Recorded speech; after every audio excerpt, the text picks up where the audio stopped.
One Monday morning at Blue Ridge Bank in downtown Atlanta, the newly appointed branch manager, Miss Susan Marley, was both excited and nervous. It was her second week on the job, and she was eager to prove she deserved the prestigious position.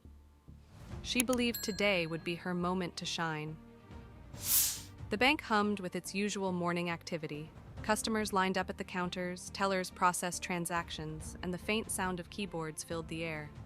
Among the crowd, a middle-aged black man walked in. He was dressed casually in a simple button-up shirt and jeans, carrying a leather briefcase in one hand. The man approached the counter where Susan happened to be standing. His stride was confident, yet unassuming. "Good morning," he said with a polite smile. "I'd like to deposit a large sum of money into my account." Susan gave him a quick once-over. Her smile faltered slightly as she noticed his simple attire. "We'll need to verify your account first," she replied, her tone clipped. "Of course," the man said, handing over a slip of paper with his account details. Susan glanced at her screen and her eyes widened. She leaned closer to the monitor, her disbelief evident. "Are you sure these details are correct?" she asked, lowering her voice.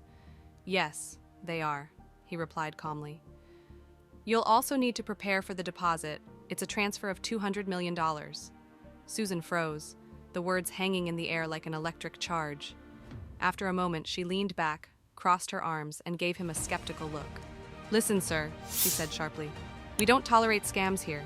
If this is some kind of joke, I suggest you leave before I call security." The man's expression didn't change. "This is not a joke," he said evenly. "Maybe you'd like to see my business card."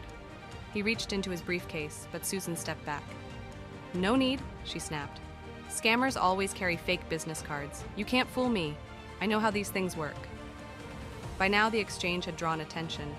Whispers rippled through the room as customers turned to watch. "I'm not scamming you," the man said, his voice firm but calm. "You're making a mistake." Susan pointed a finger at him, her voice rising. "People like you always try to game the system. You think you can just walk in here and claim to have millions? Get out." The room went silent. Unbeknownst to Susan, a tall man in a sharp navy suit had entered the bank moments earlier. He had been standing nearby, quietly observing the confrontation. Stepping forward, he cleared his throat, commanding attention. "What's going on here?" he asked. Susan turned to him, her face flushing. "Mr. Taylor," she began, addressing the bank's regional manager. "This man claims he wants to deposit $200 million. I was just about to call security." Mr. Taylor raised an eyebrow. "And why would you do that?"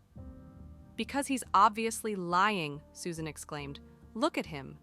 Mr. Taylor turned to the man and a look of recognition crossed his face. His demeanor instantly shifted to one of warmth and respect. "Mr. Daniels," he said, extending his hand. "It's been a while. Good to see you." "Taylor," the man replied with a small smile, shaking his hand. Susan blinked in confusion. "You know him?" "Of course I do," Mr. Taylor said, his tone growing sharp. He turned to address the crowd. "Ladies and gentlemen, meet Mr. James Daniels, the owner of Daniels Innovations and our bank's largest investor." Gasps echoed through the room. Susan's face turned ashen. But, she stammered, her voice barely audible. Mr. Taylor didn't let her finish. "Mr. Daniels isn't just a client," he continued. "His investments are the reason this bank survived the last financial crisis. Without him, we wouldn't even be here today."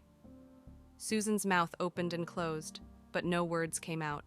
Mr. Daniels remained composed.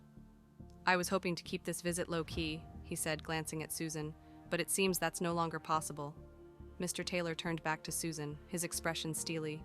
"You've been here for barely 2 weeks, and this is how you treat our clients?" I didn't know," Susan stuttered. "He didn't look the part." "Didn't look the part?" Mr. Taylor's voice was ice cold. "And what exactly does someone with $200 million look like?" Susan had no answer. Taking a deep breath, Mr. Taylor addressed the room. "At Blue Ridge Bank, we pride ourselves on treating every client with respect, no matter who they are or how they dress. This incident is a disgrace." He turned back to Susan. "You're fired, effective immediately. Clear out your desk." Tears welled up in Susan's eyes as she walked away, her humiliation evident. The room erupted into applause, customers nodding their approval. Mr. Daniels turned to Mr. Taylor. "I appreciate how you handled that," he said. "Now, shall we move forward with the deposit?" "Of course," Mr. Taylor replied, personally escorting Mr. Daniels to a private office. The remaining customers couldn't stop talking about the incident. The lesson was clear: never judge a book by its cover. Thank you for watching. If you enjoyed this story, please like, share, and subscribe to our channel. Don't forget to hit the notification bell for more fascinating stories. Have a great day.